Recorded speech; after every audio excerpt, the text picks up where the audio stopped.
काक चेष्टा बको ध्यानम स्वान निद्रा तथैव। विद्यार्थी में एक तीसरा लक्षण होना चाहिए कि कुत्ते जैसी उसकी हल्की नींद होना चाहिए। विद्यार्थी को कभी भी घोड़ा बेचकर नहीं सोना चाहिए। विद्यार्थी को कुत्ते जैसे फट से जाग जाना चाहिए। कुत्ता कितना गहरी नींद में सो रहा हो, उसके पड़ोस तुम निकलो तो कुत्ता आंख खोलकर देख लेता कौन जा रहा है। कुत्ते जैसी नींद। कितने विद्यार्थियों की नींद तो ऐसे है जैसे भैंस की नींद है। उसकी पीठ पर बैठ जाओ तो भी वो नहीं उठेगी। पूरा पड़े हैं कुंभकर्ण बाबा। माँ बाप आवाज निकाल रहे हैं कि उठ जा मेरे लाल, और माँ कहती उठो लाल, अब आंखें खोलो, पानी लाई हूँ मुंह धो लो। बीती रात कमल दल फूले, उनके ऊपर भौरे झूले। चिड़िया चहक उठी पेड़ों पर, बहने लगी हवा अति सुंदर। नभ में छाई शोभा न्यारी, भोर हुआ सूरज उगाया। उठो लाल आंखें खोलो। लाल महाकाल पड़ा सो रहा है, उठता नहीं है। समय पर सोकर उठ जाना ये भी एक बहादुरी का काम है। लेकिन मनुष्य एक बड़ा चालाक प्राणी है, बेईमान बहुत है। कितने लोग इसलिए पहले सोकर नहीं उठते कि उठोगे तो काम करना पड़ेगा, थोड़ा देर में उठेंगे तो झाड़ू लग जाएगा, चाय बन जाएगी, फिर उठकर पी लेंगे। चाय पीना भी तो बहुत बड़ा काम है। हाँ। काम चोर, चालाक, चंडाल खोपड़ी सोया हुआ है। कमजोर कुछ नहीं है, उठता है तो 6 रोटी खाता है, फिर डकार मारता है।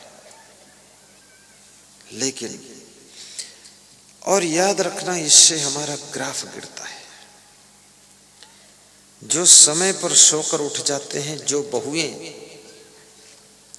अपनी सासों से 5 मिनट पहले उठ जाती है। ऐसी कितनी बहुएं हैं जो अपने सासू से 5 मिनट पहले उठती। जरा हाथ ऊंचा कर दे। 1 2 3 4 हैं, 20-25 हैं ऐसी। अब इसमें अगर ये 5000 हैं तो इसमें 20 बहुएं ऐसी हैं, बात खत्म हो गई।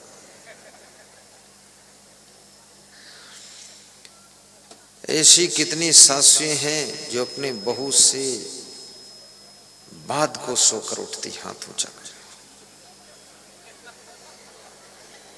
1 2 3 सासुएं भी इसमें कुंभकर्ण की अवतार है। वो बहू से भी बाद तक सोती रहती है, हद मार दी। वो हाथ इसलिए उठाया था, हो सकता कुछ इनाम मिले।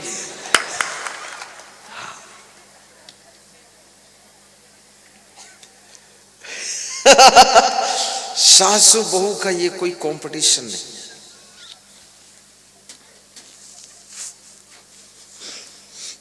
एक बात और याद रखना, सासू को कभी अपनी बहू को अपने बराबर नहीं चलाना चाहिए। क्योंकि सासू की वृद्धावस्था है, नींद कम आती है, और बहू की युवावस्था है, थोड़ा नींद ज्यादा आती है। इसलिए बहू को क्षमा कीजिए, थोड़ा ज्यादा सो लेने दीजिए, परेशान मत कीजिए। सब बहुओं का वोट हम ही को मिलेगा।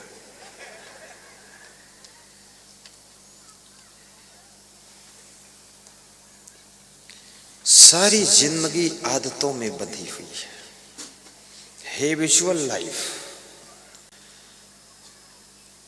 आपका मन भी आदत पकड़ता है, शरीर भी आदत पकड़ता है, वाणी भी आदत पकड़ती है, स्वभाव भी आदत पकड़ता है, आपकी इंद्रियां भी आदत को पकड़ती हैं। और मन का स्वभाव है कि मन नेगेटिव बातों को पकड़कर मजबूती से बैठ जाता है।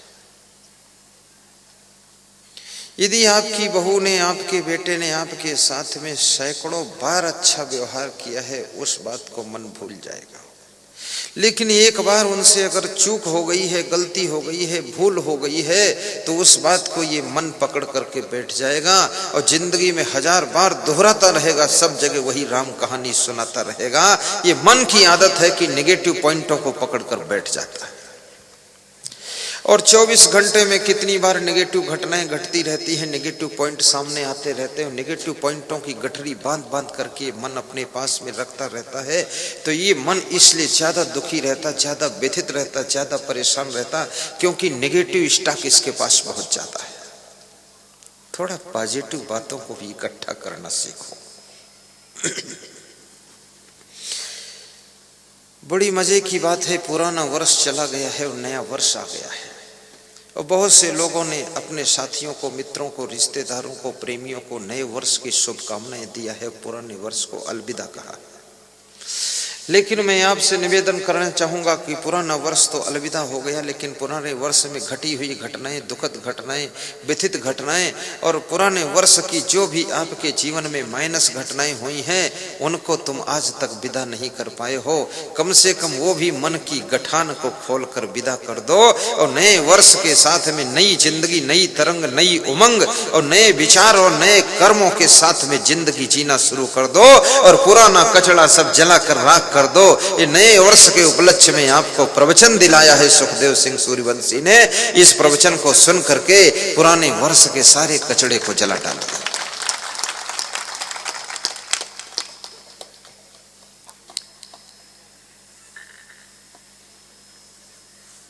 काचेष्टा बको ध्यानम स्वान निद्रा तथयुचा।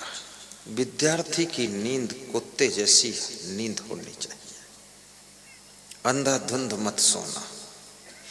अपनी फिक्र स्वयं रखो, अपनी जिंदगी का निर्माण स्वयं करने की जिम्मेदारी समझो। माता पिता तो 20 वर्ष के पास मर जाएंगे, उसके बाद तुमको अपनी जिंदगी अपने पैरों पर खड़े होना पड़ेगा। और संकल्प भी लीजिए, प्रण लीजिए, प्रतिज्ञा कीजिए और सोचिए कि मुझको ऐसा अच्छा करना है। आपके पास में बहुत ऊर्जा है, इस शरीर में भी एनर्जी बहुत है और बुद्धि में भी शक्ति बहुत है। तुम सभी बुद्धिमान बैठे हो, बुद्धू नहीं हो, इस बात को आज विश्वास कर लेना। तो तुम कहोगे हम बुद्धिमान हैं, तो बुद्धिमानी का कोई कमाल तो नहीं कर पा रहे हैं। इसलिए नहीं कर पा रहे हो कि तुम राग द्वेष में पड़े हुए हो। तुम घर की उलझनों में, घर की टेंशन में, घर के तनाव में, परिवार के तकलीफों में तुम्हारा माइंड सब ध्वस्त होता जा रहा है। कितनी स्त्रियों की जिंदगी तो केवल छोटी सी फैमिली में ही उलझ कर रह गई। 2 बच्चों को ही संभालने में सारी जिंदगी का सूरज अस्त हो गया, दूसरा कुछ सोच ही नहीं पाए। मैं तो सोचता हूं कितने जानवर ऐसे हैं जिनके 20-20 बच्चे होते हैं, फिर भी संभाल लेते हैं और हंस कर रह लेते हैं। इंसान एक ऐसा प्राणी है, 2 बच्चों को नहीं संभाल पाता है। और बच्चों से जितना लोग आज परेशान हैं, उतना तो और किसी से परेशान ही नहीं है।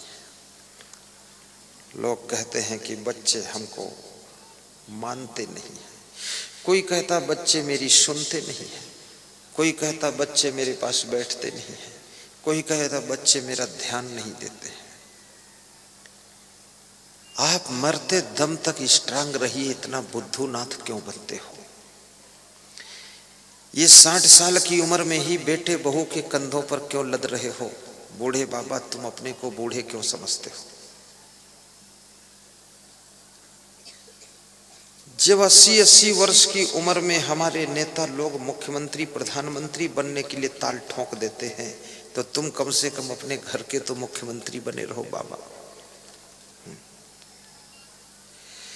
बिहार रोहतास जिला सासाराम जिले से हमारे पास में शिवशंकर नाम के भक्त आए। उन्होंने कहा कि बच्चों से, मैंने कहा कि बच्चों गुरुजी का प्रवचन करवाना है, कुछ पैसे लगाना पड़ेगा। तो बच्चों ने कहा पिताजी 2 साल तो कोई इंतजाम होने वाला नहीं।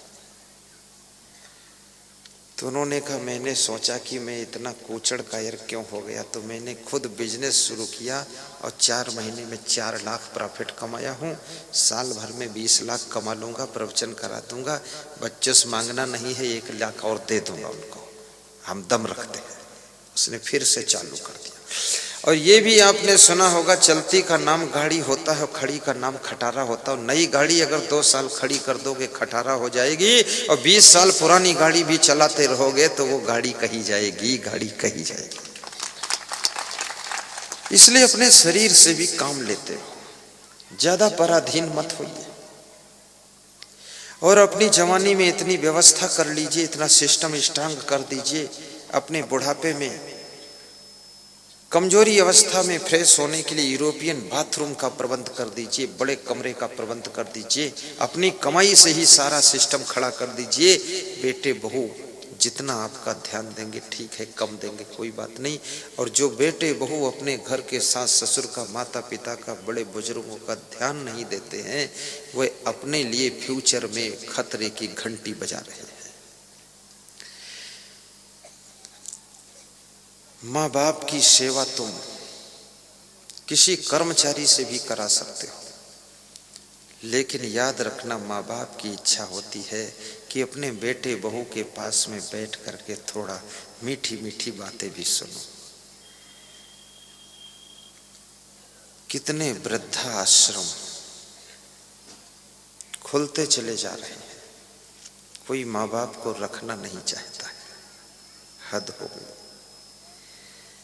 सब लोग अपने माँ बाप को वृद्धाश्रम में छोड़ करके वहाँ 50,000 रुपये साल में दे देते हैं और कहते यहीं रहना आप बस, ठीक है। लेकिन उनको ये पता नहीं है कि अभी तुम अपने माँ बाप को वृद्धाश्रम में छोड़ कर आए हो, जब तुम बुजुर्ग हो जाओगे, वृद्ध हो जाओगे, तो तुम्हारे बेटे बहू तुमको भी उसी वृद्धाश्रम में पहुंचा देंगे। और ये भी याद रखना, गरीबों के माँ बाप बहुत कम वृद्धाश्रम में आपको मिलेंगे, अमीरों के ही माँ बाप ज्यादा वृद्धाश्रम में मिलते हैं। जब आपके घर में अमीरी बढ़ने लग जाए तो समझ लेना, हो सकता है आपकी संवेदना और वेदना मरने लग जाएगी। और संवेदना विहीन व्यक्ति, वेदना विहीन व्यक्ति, भाव विहीन व्यक्ति जो होता है, उसका दिल पत्थर जैसा हो जाता है। बुजुर्गों की सेवा का ध्यान देना। भगवान को किसी ने देखा नहीं है, देवी देवता किसी को मिले नहीं है। याद रखना, बूढ़े माता पिता की सेवा से ही भगवान का आशीर्वाद मिलता है, ऐसा बड़े बड़े शास्त्रों में भी लिखा हुआ है। ताली बजा दिया करो।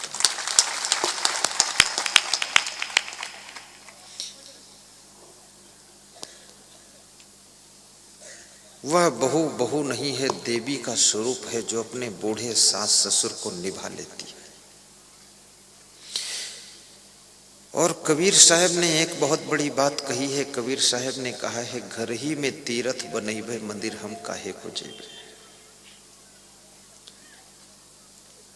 सासू को गौरा, ससुर महादेवा, स्वामी को ईश्वर बनैबे, मंदिर हम काहे को जेबे। और बार बार जो बीड़ी पिए तो समझ लो उसका हार्ट और फेफड़ा सब बर्बाद हो चुका है। बीड़ी नहीं पीना चाहिए। एक आसन पर बैठ जाओ तो 2-4 घंटे हिलना नहीं है। ड्राइवर ट्रक चलाता है, कलकत्ता टू बॉम्बे जा रहा है, 6 घंटे लगातार बैठा रहता उसी सीट पर। पायलट हवाई जहाज शाम को उड़ाता है और जाकर के हांगकांग में 7 घंटे बाद पहुंचाता है, बराबर अलर्ट बैठा रहता, चलाता रहता। मैं प्रवचन देता हूँ, कभी कभी 4-4 घंटे इसी व्यास गादी पर बैठा रहता हूँ, इधर उधर जाना नहीं है। याद रखना, अपने कर्तव्य का पूर्ण पालन करने के लिए कभी बैठने की आवश्यकता पड़े तो ऐसे बैठ जाओ जैसे मंदिर में भगवान की मूर्ति बैठी हुई है, बैठे रहो। महिला को मैं देखता हूँ, घर में जब मेहमान आ जाते हैं 6-6 घंटे वो किचन में जा करके खड़ी रहती है और रोटी कचौड़ी पकौड़ी बनाती रहती है। ये साधना नहीं तो क्या है। और इतनी महिलाएं बैठी हैं, इसमें से कोई नहीं उठती है। किसी का बच्चा रोया होया तो जाती नहीं तो कोई नहीं। और ना ये पीछे मुड़ कर देखती है, पीछे आग लगे भाड़ में जाने दो, गुरुदेव की तरफ ध्यान रखती। पुरुषों को मैं देखता हूँ, इनके आफा काफा बहुत है।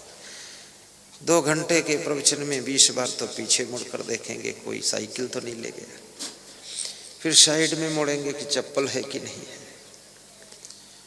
फिर इनके अंदर खड़बड़ खड़बड़ खड़बड़ खड़बड़। मत जाना, शांति से बैठे रहना चुपचाप। पड़ोसी उठे तो उसकी टांग पकड़ लो 3 लोग। हाँ, हिलने मत दो, सत्संग में बाधा पड़ती है। पूरा सुनो, ध्यान से सुनो। घर ही में तीर्थ बनैबे मंदिर हम काहे को जेबे। तुम तीर्थ में जाओगे, 1 घंटे के लिए जाओगे, 1 दिन के लिए जाओगे, 10 दिन के लिए जाओगे तीर्थ में, लेकिन अपने घर में तो हमेशा रहोगे, हमेशा रहोगे। जिसने अपने घर ही को तीर्थ जैसा पवित्र बना लिया तो याद रखना, उसको तीर्थ जाए या ना जाए, उसको तीर्थ स्नान का फल घर ही में प्राप्त हो जाता है। अभी सिंहस्थ उज्जैन कुंभ था, वहां बहुत से भक्तों से मैंने पूछा, छिपरा मामे स्नान करने गए कि नहीं गए? बोले हम तो नहीं गए अभी। हमने कहा कब नहाओगे? जाओ नहा लो। बोले हम तो यहाँ टोटी में नहा लेते हैं। हमने कहा वहां नहा लो, तो बोले हम तो आपके सत्संग की छिपरा में नहा लेते हैं गुरुदेव। शरीर का मैल तो किसी कुएं के जल से, तालाब के जल से, नदी के जल से, टोटी के जल से भी धुल सकता है, लेकिन ये मन का मैल केवल सत्संग की छिपरा के स्नान से ही धुलकर साफ हो सकता है। और तीर्थ स्नान में जब तुम जाते हो तो वहां जो सत्संग हो रहा है साधु संतों का, उस सत्संग में स्नान करो, तब पूरा फल मिलता है। मैं हरिद्वार एक बार गया तो वहाँ 50 आश्रमों में गया, 50 मंदिरों में गया। मैं सोचा कहीं प्रवचन होता हो, कहीं सत्संग चलता हो तो बैठकर सुन लूँ, मैं देख लूँ। बड़े बड़े आश्रम बने हैं, संगमरमर पत्थर लगा हुआ है, लाल रंग का पत्थर, नीले रंग का पत्थर, पत्थर में पत्थर। वहाँ नौकर खड़ा है, साधु कोई नहीं है, प्रवचन कहीं नहीं है। तो मैंने कहा प्रवचन कब होगा? बोले यहाँ कोई प्रवचन करने वाला नहीं है ऐसा। और मेरी तो इच्छा रहती है कि प्रवचन ही प्रवचन होना चाहिए, उसी तरह से मन बदल जाएगा सब। अभी इलाहाबाद प्रयागराज कुंभ मेला में जा रहा हूँ, 2 मीटिंग प्रवचन लगा दिया, 10 बजे से 1 बजे सुबह, झम झम झम।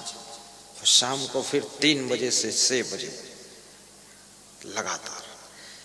बीच में 2 घंटे खाली, वो भी खाली वाली नहीं रहेगा, सब मिलन जुलन चलता रहेगा। पूरा ज्ञान की गंगा बहा देनी है। तो संत कबीर कहते हैं घर को तीर्थ बनाना सीखो। और घर कैसे तीर्थ बनेगा, आज इसके फार्मूले में बता रहा हूं। गाइए, फार्मूला गाकर पता चलेगा।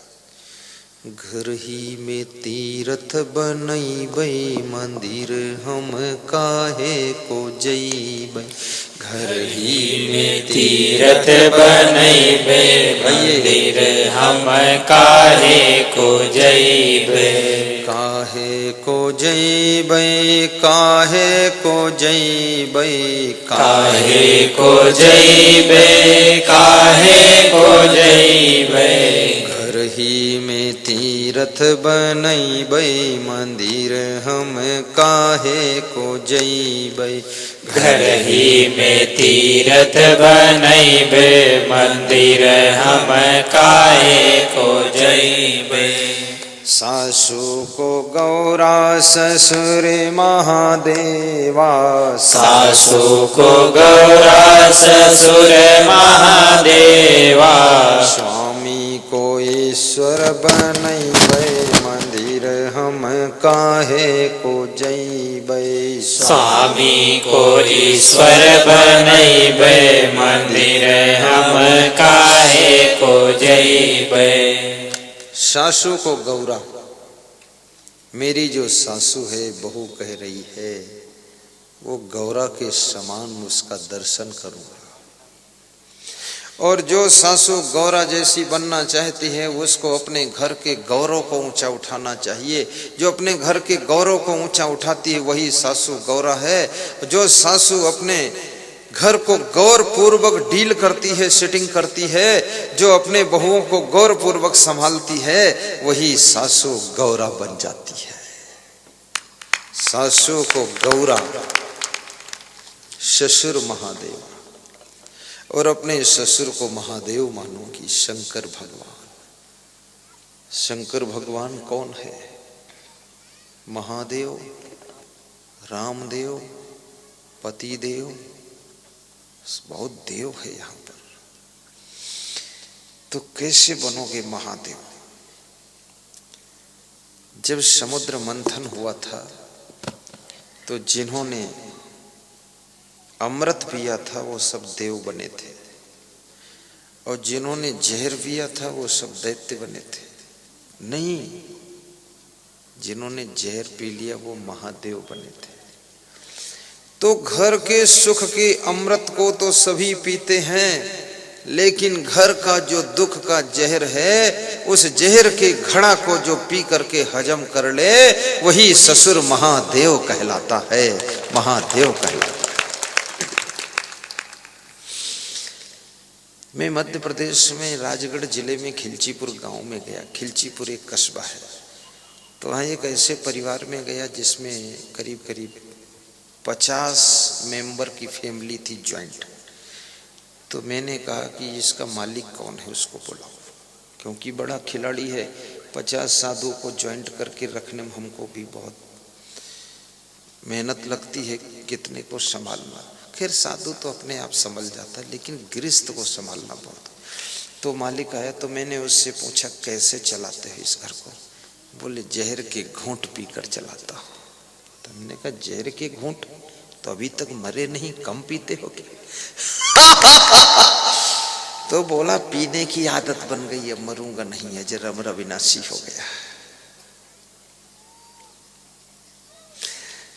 10 साल बाद फिर उनके घर की बहुएं मिली, दामाद मिले। तो फिर मैंने पूछा परिवार ज्वाइंट चल रहा कि नहीं? बोले ज्वाइंट ही चल रहा है। तो हमने कहा वो बूढ़ा बाबा जो चला रहा था वो तो कह रहा था जहर का घूंट। बोले अभी भी जहर के घूंट पी रहे हैं। अब जहर के घूंट, क्या बात है। जहर का घूंट किसे कहते हैं? यानी पति की सहना, पत्नी की सहना, सास की सहना, ससुर की सहना, बाप की सहना, अब बाप के बाप की भी सहना, दादा की सहना, ताऊ की सहना, पोती पोता नाती की सहना, बहुओं की सहना, सबकी गम खाना, यही जहर का घूंट पीना है, और कुछ थोड़े पीना है। सबकी सह लेना, गम खा लेना। गम समान भोजन नहीं जो कोई गम को खाए, अम्बरीश गम खाइया दुर्वासा बिल लाए। गम के समान कोई भोजन नहीं है, और सभी को गम खाना चाहिए। आपकी सासू कभी कुछ बोल दे तो मुस्कुरा कर गम खा लीजिए, नाराज मत होइए। और अपनी माँ को मोबाइल मत कीजिए कि मेरी सासू ने आज डांटा है। ये तो जो बहुएं अपने माँ बाप को ज्यादा मोबाइल फोन करती है ना, उनका ससुराल घर पूरा बिगड़ जाता है। क्योंकि तुम्हारी माँ यहाँ कैसे डील करेगी?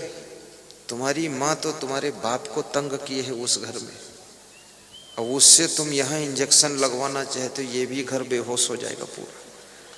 हाँ, अरे उसको बुद्धि नहीं है, छोड़ो, डोकरी वहीं पड़ी रहने। मैंने आज तक साधु जीवन में कभी भी अपने माँ बाप को फोन करके कुछ भी बात नहीं, उसको क्या जरूरत है? वो माँ बाप को इतना कहाँ ज्ञान है बेचारों को। मैं संत आदमी में शास्त्र पढ़ा, ज्ञान हुआ, गुरु ने ज्ञान दिया, वो तो बुजुर्ग लोग है, शांति से रहता है। अपने व्यवस्था को स्वयं स्ट्रांग कीजिए। ससुराल में ऐसे रहिए जैसे कोयल रहती है, ससुराल में ऐसे रहिए जैसे कौन गुलाब का फूल खिलता है। ससुराल में कौवा बनकर मत रहो, कोयल जैसा मधुर बोलो तो सब तुम्हारी वाणी सुनेंगे। और कौवा जैसा काँव काँव करोगे तो कोई नहीं सुनने वाला है। गुलाब के फूल बनकर खिलोगे तो सब खुशबू लेने वाले हैं। और याद रखना, नागफनी के कांटा बनोगे तो सभी गड़ासे से काट कर फेंक देने वाले हैं। इसलिए नागफनी के कांटा मत बनो, गुलाब के फूल बन जाओ। और चुगली चाहिए बिल्कुल मत करो। खुसर फुसर खुसर फुसर खुसर फुसर ये तो करना मत। और किसी के घर में जा करके किसी की बहुओं को बहकाना मत। मंथरा का रोल मत अदा करना। बहुत सी गांव में, एक एक गांव में 20-20 मंथरा घूम रही है लंगोट बांधकर, बजरंग बली बनकर घूम रही। सबके घर में घुस घुस कर देख देख कर खुसर फुसर खुसर फुसर। नई नई बहुएं, उनको उतना विवेक नहीं, वही खुसर फुसर में आ जाती है। मत आना खुसर फुसर में। किसी घर को बिगाड़ना मत, और अपने घर का दुख किसी से कहना मत। बस आपके घर की कमी आपके घर की दीवालों को भी पता नहीं चलनी चाहिए, और आपके घर की अच्छाई आपके पूरे गांव में घर घर में पहुंच जानी चाहिए। ये जिंदगी जीने की होशियारी सीखिए।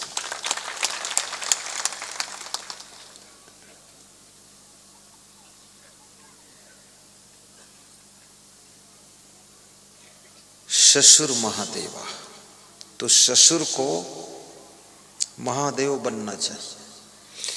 और जो बुजुर्ग लोग चाहते हैं कि बेटे बहू हमारी सेवा करें, उनके लिए आज फार्मूला बता देता हूं।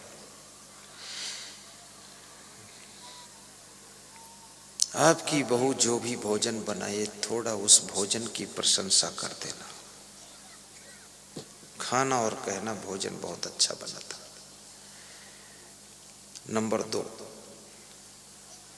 आपकी बहू थोड़ा आड़ में बैठी हो छिप करके, तब बूढ़े पति पत्नी सास ससुर आपस में इतना जोर जोर से बात कीजिए और कहिए कि अपनी बहू बहुत अच्छी है। सामने ना हो, थोड़ा आड़ में सेटिंग करो।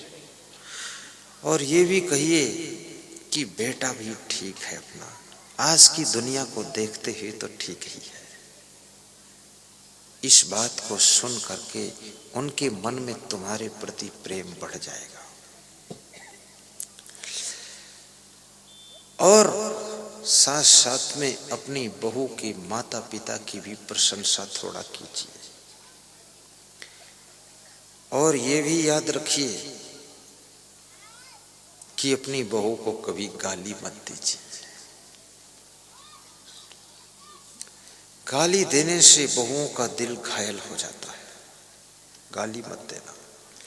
और बेटा जब 25 साल का उम्र का हो जाए तो उसको भी गाली मत देना, कुछ भी छोड़ दो, बस ठीक है, संभालो। और मैं ये भी कहता हूँ कि जो बेटे बहू भगवान का आशीर्वाद पाना चाहते, गुरुदेव का आशीर्वाद पाना चाहते हैं, वे अपने बूढ़े माँ बाप को, बूढ़े सास ससुर को हंसते हंसते निभाना सीखें। और रसोई में भोजन बने तो सर्वप्रथम परोस कर उनके सामने थाली पहुंचाना सीखें। तो मंदिर में भोग लगाओ न लगाओ, अपने बूढ़ों का भोग अगर लगा दोगे तो मंदिर के देवी देवता भी खुश हो जाएंगे।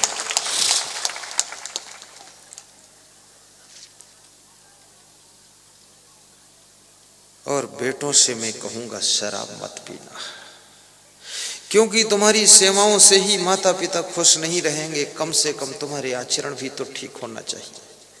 शराब मत पियो, ना तो जुआ खेलो, ना ताश खेलो, ना पान पुड़िया तमाकू मत खाओ। इसमें पैसा बर्बाद मत करो।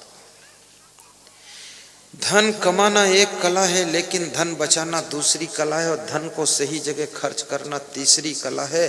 और धन से अपने जीवन को धन्य बनाना ये जिंदगी की अंतिम कला है। इस कला को जो जान जाता है उसकी जिंदगी का कलह कलेश खत्म हो जाता है।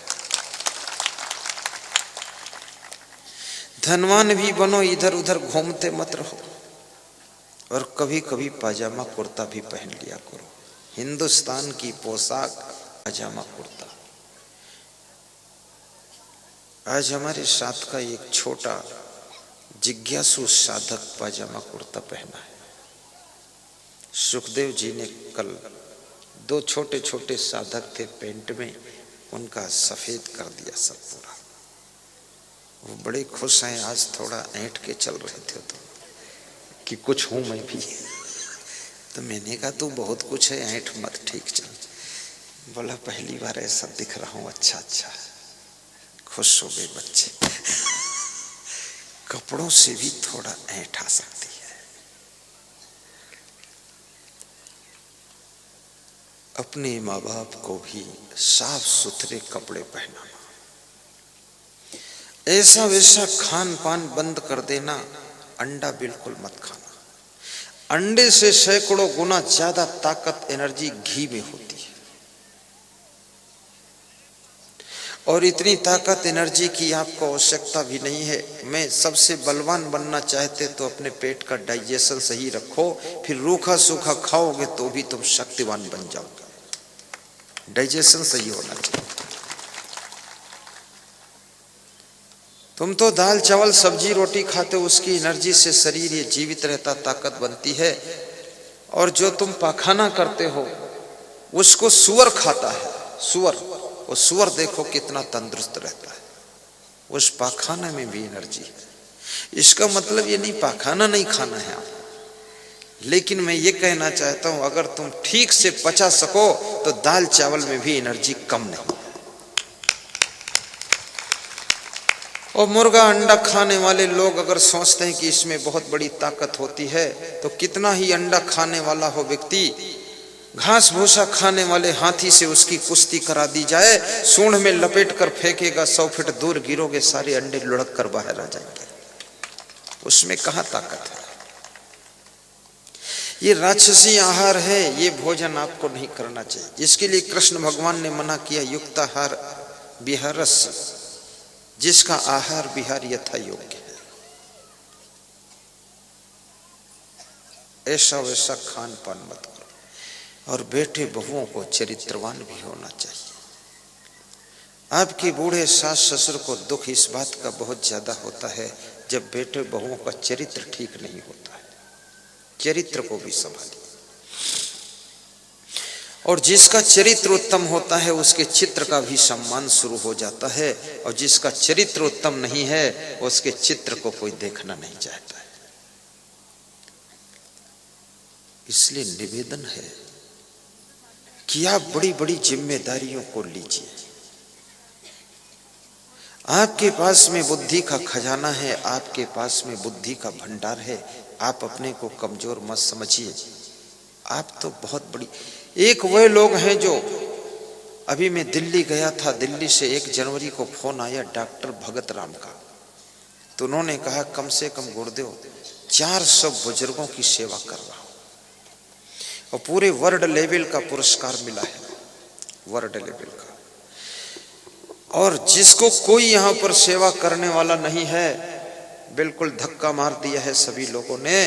धिक्कार है धक्का मारने वालों को, लेकिन स्वीकार करता हूं जिनको धक्का मार कर निकाला गया है उनको मैं ऐसी जगह रख दूंगा जैसा तुम जवानी में बचपन में भी सुख नहीं पाए हो, वो सुख और शांति मिलेगी, और उससे अच्छा बेस्ट क्लास का भोजन मिलेगा। ज्यादा किसी को घर में परेशान कोई करता हो तो, मैं वहां देख कर आया हूं, वहां छोले की सब्जी, पूड़ी, खीर, हलवा, सेवई, 2 प्रकार की सब्जी, दाल, चावल, पतला वाला चावल उन बूढ़ों को खिलाया जाता है। वैसा चावल तो हम भी नहीं पाते, कभी कभी पा जाते हैं। उर्मिला जी के यहाँ आ गए तो पा गए कहीं, नहीं तो लोग मोटा वाला ला देते हैं। खा लो गुरुदेव, सब मोटा मोटा चावल खाओ, सब साधु मोटा हो जाओ। ऐसी सेवा वहां होती है। लेकिन धन्य भागी हैं वह लोग जो अपने माँ बाप को अपने घर में रखते हैं। ये घर भी तो उन्हीं का है, ये जमीन उन्हीं की है, ये शरीर भी तो उन्हीं के शरीर से बना है। उन्हीं के शरीर का टुकड़ा ये शरीर है, और उनके शरीर का टुकड़ा ये शरीर अगर उनके शरीर की सेवा न कर पाए, मैनेजमेंट और व्यवस्था न कर पाए, तो धिक्कार है उन पुत्र वधुओं को और पुत्रों को जो लोग अपने बुजुर्गों को संभाल नहीं पाते। एक नई नई बहू किसी के घर में आई, लेटेस्ट मॉडल की बहू थी, मॉडर्न फैशन की बहू थी। 1 साल तक उसने सब देखती रही। दूसरे साल अपने पति को कंट्रोल में करके बोली कि पति देव, ये अपने बूढ़े माता पिता को वृद्धाश्रम में रख दीजिए, 50,000 साल में पेमेंट कर दीजिए। यहाँ गंदगी करते हैं, इनको कौन उठाएगा कौन बिठाएगा। लेकिन उस बहू को ये मालूम नहीं है कि ये उम्र मेरी भी आएगी, तो मैं बूढ़ा हो जाऊंगा तो मुझे भी तो उसी वृद्धाश्रम में मेरे बेटे पहुंचा देंगे, परंपरा वही चलेगी। तो उसका पति आज्ञाकारी पति था, वो अपनी पत्नी की बात को मान करके बूढ़े माता पिता को ले जाकर के वृद्धाश्रम में छोड़ देता है। और छोड़ने के बाद वहां से जब वापस लौटता है तो बूढ़े माँ बाप के आंखों में आंसू आ जाते हैं, गमछा से आंखों पोंछ लेते हैं और कहते हैं कि क्या दुनिया है। 3 मंजिल मकान बनाया, 150 एकड़ जमीन तैयार किया, गाड़ी भी है, कार भी है, आज हम यहाँ पड़े हैं। इधर जब वो पति निकलता है वृद्धाश्रम से बाहर तो उसकी पत्नी का फोन आ जाता है, मोबाइल आ जाता है कि छोड़ दिया उनको। बोले हाँ छोड़ दिया। तो उनको ये बता दिया कि होली दीपावली के त्योहार में भी घर को वापस नहीं आएंगे, वहीं परमानेंट रहेंगे। बोल दिया कि नहीं बोला? बोले ये तो नहीं बोला। तो बोले बोल के आ जाओ। तो फिर बोलने गया। जब बोलने गया तो वहां क्या देखा कि वो दोनों बूढ़े माँ बाप वृद्धाश्रम के मैनेजर के साथ बैठे हंस रहे हैं, ताली बजाकर ठहाका लगा रहे हैं, हंस रहे हैं कि बुढ़ापे में।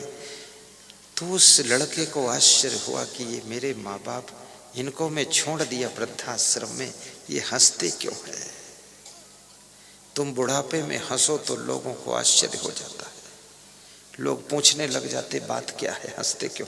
क्योंकि ज्यादातर बुढ़ापे में लोग रोया हुआ चेहरा बनाकर बैठे रहते हैं। तो मैनेजर ने बताया कि आपके माँ बाप भी हंस रहे थे, मैं भी हंस रहा था। किस लिए हंस रहे थे? इसलिए हंस रहे थे, जिस लिए हंस रहे थे बता देता हूँ किस लिए हंस रहे थे।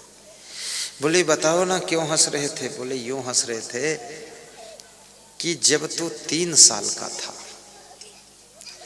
और तुझे कोई अनाथ समझ करके इसी अनाथ आश्रम में छोड़ गया था, तो 3 साल की तेरी उम्र थी, उस समय यही बूढ़े माँ बाप तुझे यहाँ से लेकर गए थे, अपना पुत्र मान लिया था, तेरा लालन पालन किया, पढ़ाया लिखाया, बड़ा किया, नौकरी दिलाई, शादी किया, तेरी पत्नी आ गई। अब तो जवान होने पर उसी माँ बाप को इसी अनाथ वृद्धाश्रम में छोड़ कर गया है, इसलिए हंस रहे थे। ये दुनिया बड़ी विचित्र है, जिस अनाथ को सनाथ कर दिया उस सनाथ ने हमको लाकर अनाथ कर दिया। बोले क्या मतलब? मैं 3 साल का था इस अनाथ आश्रम में। बोले हाँ तू 3 साल का था, तुझे कोई यहाँ छोड़ गया था, तो ये लोग यहाँ से गोद लेकर गए थे।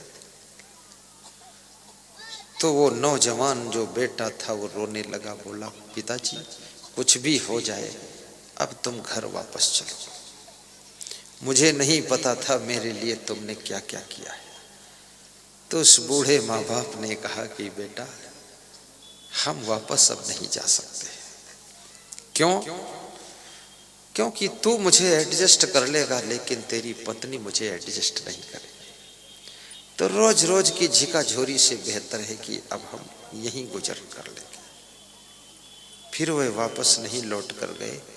वो बालक आंसू पोंछकर घर आया, अपनी पत्नी को कहानी सुनाया। तो उसकी पत्नी ने कहा इस कहानी का पहले पता होता तो हम उनको वृद्धाश्रम नहीं भेजते। हमारे पति अनाथ थे तब उन्होंने सनाथ बना दिया, मैंने आकर के उनको ही अनाथ बना दिया।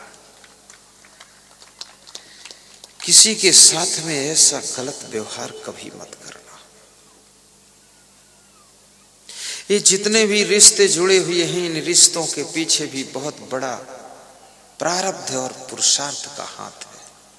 आज जो तुम्हारी बेटी बनकर आत्मा पैदा हुई है, जो तुम्हारी माँ बनकर तुमको मिली है, पिता बनकर जो आत्मा मिली है, और जो आत्मा भाई के रूप में मिली है, जो आत्मा आपको सास ससुर के रूप में मिली है, बहू के रूप में मिली है, इन आत्माओं से पूर्व जन्म में आपका कोई न कोई खास ठोस रिश्ता रहा होगा।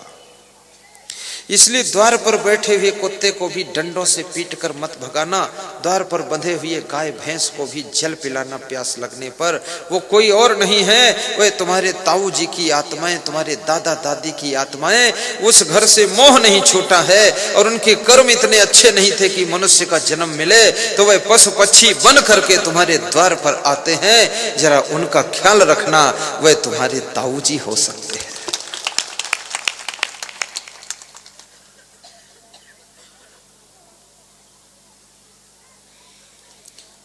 मैंने सुना है कि नारद जी किसी गांव में गए और एक बूढ़े से उन्होंने कहा कि बूढ़े बाबा तुम भक्ति करो, नाम दान ले लो, सत्संग सुन लो। तो बूढ़े बाबा ने कहा थोड़े दिन के बाद आना प्रेम सिंह। प्रेम जी बोले थोड़े दिन के बाद आना। साहिब महात्मा 5 साल के बाद नारद जी पहुंचे, तब तक वो बूढ़े बाबा मर गए थे। तो उस बूढ़े बाबा के बेटों से महात्मा ने पूछा नारद जी ने कि तुम्हारा पिता मरकर कहाँ गया?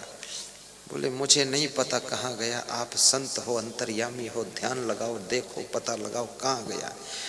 नारद जी ने ध्यान लगाया, आंखें बंद किया तो बताया कि तुम्हारे पिताजी मर करके जो है तुम्हारे द्वार पर बैल बनकर पैदा हुआ है। ये जो बैल बंधा है ये तुम्हारे बाप की आत्मा है। तो नारद जी ने बैल से जा करके पूछा कि अब तो भक्ति करो, नामदान ले लो, मुक्ति कर लो, अब बैल बन गए, अब तो घर चला नहीं पाते कुछ। तो उस बैल ने कहा तुमको क्या पता, तुम तो साधु संत ठहरे, तुम्हें तो मालूम नहीं है। बैल बना हूँ, इस घर की खेती बाड़ी तो मैं ही जुताई करता हूँ, अभी मैं भक्त वक्त नहीं बनूंगा, बाद को बनूंगा, फिर आना। बैल हो गए फिर भी मोह नहीं छूट रहा है, उस घर में मोह लगा हुआ है। नारद जी वापस लौट गए, 5 साल के बाद फिर वापस आए।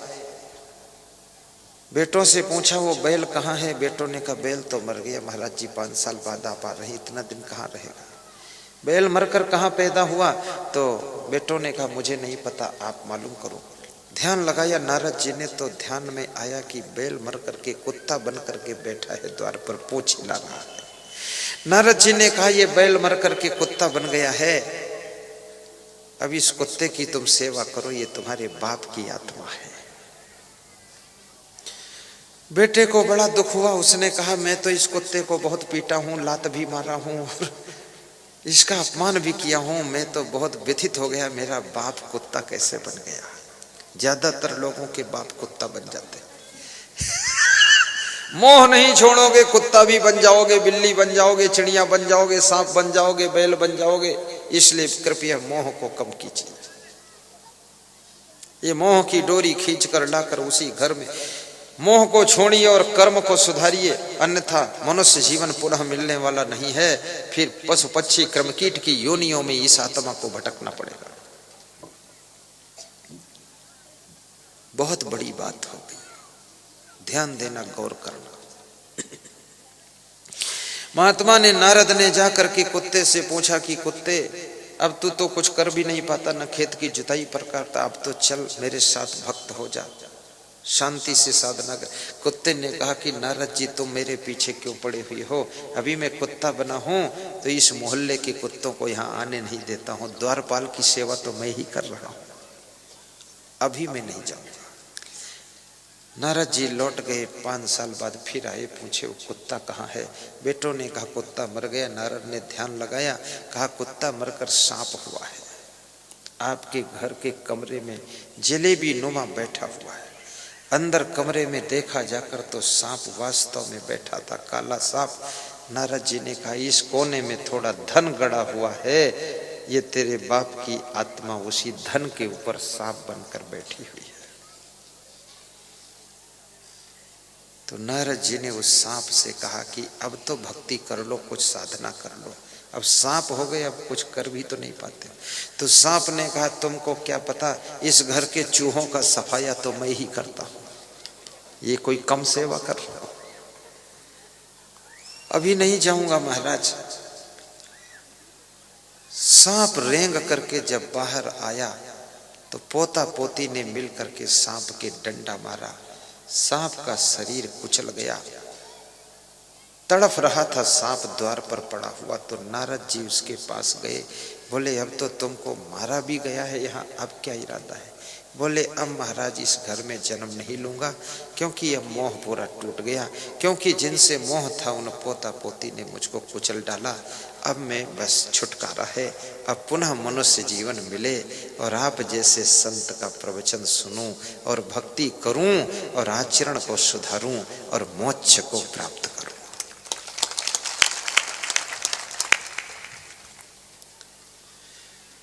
घर ही में तीर्थ बनैबै, मंदिर हम काहे को जैबै। घर ही में तीर्थ बनैबै, मंदिर हम काहे को जैबै। सासु को गौरा ससुर महादेवा, सासु को गौरा ससुर महादेवा। स्वामी को ईश्वर बनैबै, मंदिर हम काहे को जैबै। स्वामी को ईश्वर बनैबै, मंदिर हम काहे को जैबै। घर ही में तीर्थ बनैबै, मंदिर हम काहे को जैबै।